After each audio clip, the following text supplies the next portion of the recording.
Picture yourself stepping into a local supermarket in the 1970s. The aisles were brimming with a plethora of products that catered to every family's needs. It was a time when concerns such as health and safety were not the focal point of commercial retail. In fact, the shelves were stocked with items that today's standards might find questionable.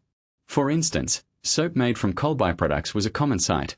Sugary treats that delighted the senses with their explosive reactions in your mouth were all the rage, and toys made from dubious materials occasionally conjured unexpected visits to the hospital. Curiously, not a single warning label was in sight. The products on the 1970s supermarket shelves were straightforward in their offering. They sold what was in demand, and that was the end of it. Fast forward 50 years, and each one of those items highlighted in the video faced its doom. Whether due to outright bans or a quiet retreat from the market as manufacturers became aware of the implications of what they were selling, all these products eventually met their demise. Let's begin with a product that holds a nostalgic place in the memory of anyone who was a child during the 70s. Enter candy cigarettes, complete with a distinctive red tip. These were ubiquitous and no small contributor to childhood fantasies. Produced by companies like Barrett, these candy sticks embraced popular culture with themes ranging from football to superheroes, achieving astronomical sales figures. They resembled small, chalky white sticks with a bright red end simulating a burning cigarette. Kids would mimic adult behaviors, holding them between their fingers, pretending to tap off ash, and blowing through them as if imitating their father's post-dinner routine. The chief motive behind these candy sticks was to embed the idea that smoking was normal, appealing, and a rite of passage to adulthood. However, by the close of the 1970s, winds of change blew in. The first casualty was the red tip, followed swiftly by the prohibition of the word cigarette itself under new tobacco advertisement laws. Today, they are sold simply as candy sticks, devoid of any resemblance to their predecessors. An old packet adorned with the red tip is now a relic of a bygone era, unsellable in modern times. While candy cigarettes posed the illusion of danger, certain items nestled within the bathroom cabinet posed real health threats. Wright's coal tar soap, identified by its distinctive orange hue and unmistakable scent, was a staple in British households. Generations of families, spanning from grandfathers to children, found themselves using this soap out of necessity rather than preference. The issue lay in its composition. Actual coal tar, a thick and sticky byproduct emerging from the transformation of coal into coke for steel production, with the unwelcome reputation of being potentially carcinogenic. By the 1990s and early 2000s, decisive action from the European Union led to a ban on coal tar in cosmetics, citing the presence of too many dangerous chemicals. Wright soap underwent a transformation, substituting coal tar with the more innocuous tea tree oil and shifting its fragrance. While it remains available in stores, it's not quite the same, as echoed by nostalgic generations lamenting the loss of its original essence. That formula, with its unmistakable aroma, is now confined to history. But while Wright's coal tar soap only evoked a suggestion of danger with its smell, another childhood favorite truly lived up to an explosive reputation. Space dust, the candy that crackled with intensity on your tongue, captured the imaginations of children everywhere in the late 70s. A cascade of popping sensations would ensue as entire packets were poured into eager mouths. This confectionery phenomenon took the world by storm, delighting children with its firecracker-like display on their taste buds. However, the novelty soon gave way to concerns. The name space dust struck an unnerving resemblance to angel dust, a notorious street name for PCP, a potent hallucinogenic drug wreaking havoc in American urban areas. The similarity spurred parental panic. In response, General Foods made attempts to alleviate fear by rechristening their product as Cosmic Candy, yet this was not enough to salvage its reputation. Furthermore, myths took flight, such as the ludicrous notion that consuming space dust with Coke would culminate in an explosive stomach detonation. Despite the absurdity of such claims, the rumors spread with alarming speed. By 1980, the once beloved space dust was promptly removed from shelves, unable to withstand the storm of misconceptions surrounding it. To this day, it has never made a comeback, remaining a fascinating anecdote from a bygone era. Space dust might have been removed from shelves due to safety concerns, but it couldn't hold a candle to the toy that genuinely sent children rushing to the emergency room. Clackers were deceptively simple yet extraordinarily perilous toys consisting of two hard acrylic balls attached to either end of a string. The objective was straightforward: swing the balls up and down so they collided with a satisfying clack above and below your hand. This activity, while seemingly innocuous, quickly became dangerously addictive. The issue was that these acrylic balls were prone to shattering. When they did so, the speed and force of their collision meant that they burst apart violently, resembling the explosive nature of grenades. This wasn't mere hyperbole. The shards would fling out in all directions with alarming velocity, posing significant risks to anything in their path. Children's eyes, faces, and even teeth bore the brunt of these unexpected explosions. Recognizing the growing threat, the British Toy Council took decisive action in 1971 by issuing stern warnings about the dangers of clackers. Schools across the nation declared them contraband, and concerned parents were quick to dispose of them to protect their children. Finally, in 1976, clackers were officially classified as a mechanical hazard and was swiftly removed from the market, vanishing almost overnight. For those children who managed to play with clackers and emerge unscathed, it was akin to dodging a bullet, truly beating the odds. As for other seemingly harmless but surprisingly risky items, scented erasers shaped like food seemed benign at first glance. These erasers were crafted to resemble delightful treats, such as strawberry-scented ones that looked like petite cakes or chocolate-smelling ones shaped like candies. They were ubiquitous, filling every stationery aisle and capturing the fascination of children everywhere. However, there was an unexpected problem. Kids were eating them. The charming designs and mouth-watering aromas blurred the lines between plaything and real food in young minds. This led to a significant issue, prompting safety officials to enforce strict regulations prohibiting the sale of items that resembled food in appearance and scent but were not safe to consume. The rule was clear: if a product looked like food and smelled like food, yet wasn't actually food, it had no place being sold in stores. Those little strawberry erasers, once a staple of pencil cases around the world, found themselves outlawed almost overnight. Meanwhile, Robertson's Gollywag branding proudly adorned kitchen tables across the nation. The labels on jars of Golden Shred and Silver Shred marmalades featured that infamous cartoon character, a black figure with an exaggerated grin and wild hair, seemingly harmless to many at the time. For decades, no one seemed to question this depiction. It became such an ingrained part of Robertson's branding that children eagerly collected the badges, which depicted the same figure. Over 20 million of these badges found their way into the hands of collectors, creating a cultural phenomenon that persisted until societal attitudes began to shift. By the 1980s, however, campaigners vociferously denounced the image as racially insensitive and called for its removal. Robertsons resisted the changes initially, stanchly defending their mascot, yet public opinion was unforgiving, leading to boycotts that pressured Robertsons to act. In 2001, after enduring 91 years as a symbol of the brand, the Gollywag figure disappeared from the packaging, replaced with characters from beloved author Roald Dahl stories. Though the beloved marmalade remained, the contentious mascot did not. It wasn't a legislative ban that led to its change, but rather a potent wave of public pressure. No matter the method, the icon vanished from view. Another nostalgic staple, the original Lucozade, wrapped in its hallmark cellophane, was a comforting sight during times of sickness.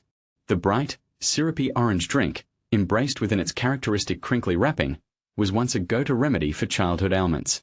However, the cellophane proved to be a fire hazard, notably precarious in hospital settings, and wasn't environmentally friendly.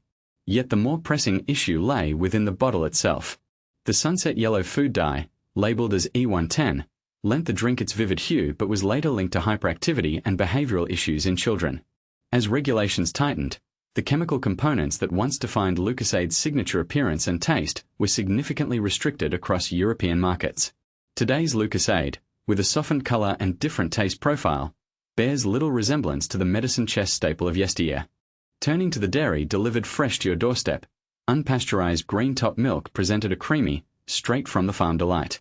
Without modern processing or rigorous safety protocols, this nostalgic milk came in bottles with a distinctive green foil cap. However, by 1983, Scotland implemented a ban due to concerns over the risk of dangerous bacteria such as Salmonella and Campylobacter.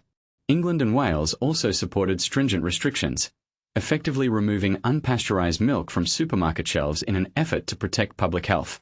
In sweets, Spanish Gold, sweet tobacco, offered another childhood pastime. These bags of shredded coconut, dyed to resemble real tobacco, allowed children to imitate the rolling of cigarettes just like adults. Paralleling the fate of candy cigarettes, this harmless mimicry did not withstand new regulations. Laws designed to curb imitation smoking led to its banishment. The modern incarnation of these sweets is pale and sanitized, stripped of its original playful and rebellious charm. And then there was the potent Jay's fluid. This cleaner, with its sharp, distinctive chemical odor, could knock you back with its potency alone. It was initially used liberally on weeds, drains, and any stubborn mess that needed a resolute solution. However, the phenol it contained was too hazardous for home use, posing threats to both pets and the environment. EU and UK authorities restricted its original formula for domestic use, ensuring the newer version was safer but, as veteran gardeners attest, less effective than its predecessor.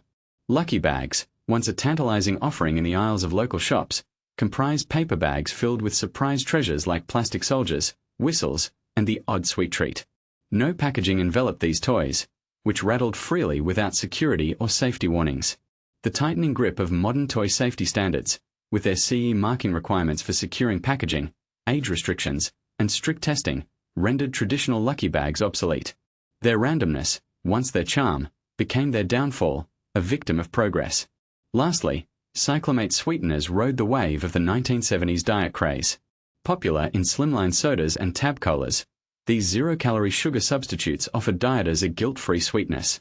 However, scientific studies into the health implications of cyclamates initiated a cascade of restrictions. Tests conducted on laboratory rats revealed potential links between cyclamates and cancer, provoking an immediate and intense reaction from the public. This prompted regulatory authorities to take swift action, and by the mid-1970s, cyclamates were prohibited in both the United Kingdom and the United States. Although restrictions on cyclamates were eventually eased to some extent, the original formulas that existed in the 70s were permanently eradicated. The signature bright tab cans, once emblematic of that era's beverage aesthetic, never made a comeback after the ban.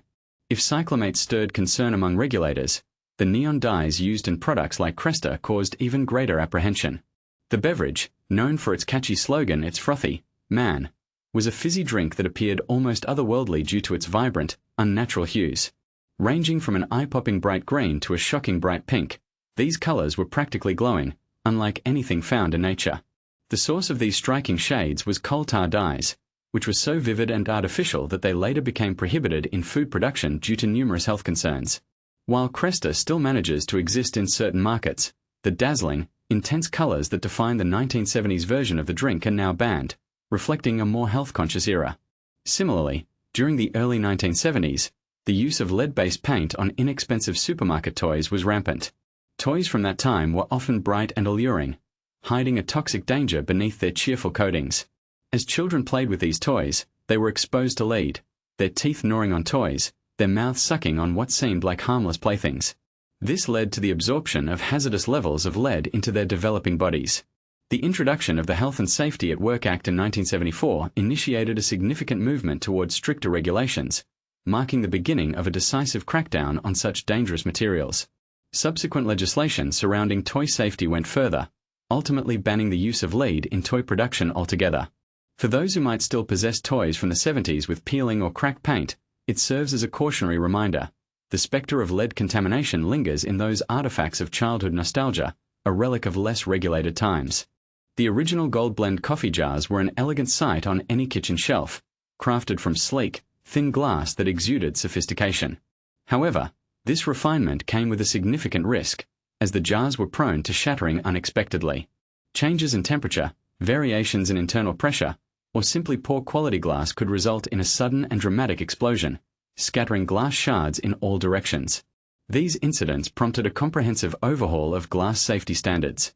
Nowadays, jars are designed with much thicker glass, undergo meticulous treatment, and endure rigorous testing to ensure safety, a standard the fragile jars of the 70s would never have been able to meet. Similarly, what seemed like an innocuous hygiene product, baby talcum powder, was fraught with hidden danger. This seemingly harmless powder often contained asbestos, a perilous result of unregulated mining practices as talc and asbestos naturally occur together. In the 70s, thorough checks were not a norm, leading unsuspecting parents to sprinkle contaminated talc on their babies after baths. Today's stringent laws require modern talc products to be certified as asbestos-free. Another product, Vesta Curries, brought the exotic taste of restaurant-style dishes like risotto and chow mein into home kitchens, yet the inclusion of controversial preservatives like BHA and BHT, along with vibrant artificial dyes, raises eyebrows in today's world. These ingredients, heavily restricted now due to health concerns, would never pass modern food safety regulations. Although the brand survives, its recipes have been entirely reformulated to comply with contemporary standards. Christmastime often saw the gift of charmingly shaped scented soaps, formed to resemble strawberries, lemons, or cakes.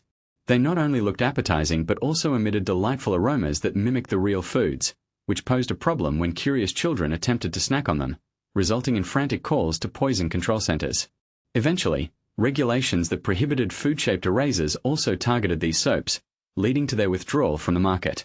If a product smells and looks like edible, it is now subject to strict marketing restrictions.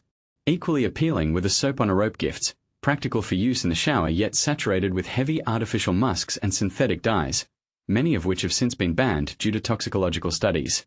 Today's variants of these products utilize safer, alternate ingredients. Also noteworthy was Primula cheese, conveniently packed in squeezable tubes for effortless storage and usage. However, the BPA linings within these tubes, utilized to prevent metal corrosion, emerged as a significant health hazard, associated with hormone disruption. As a result, BPA usage has been largely prohibited or severely limited, prompting manufacturers to adopt alternative packaging materials.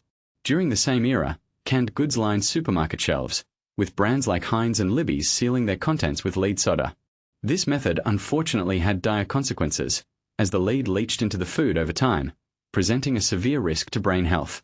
Public awareness about the dangers of lead exposure led to its prohibition in food-related products within the UK, and contemporary cans now employ much safer sealing techniques.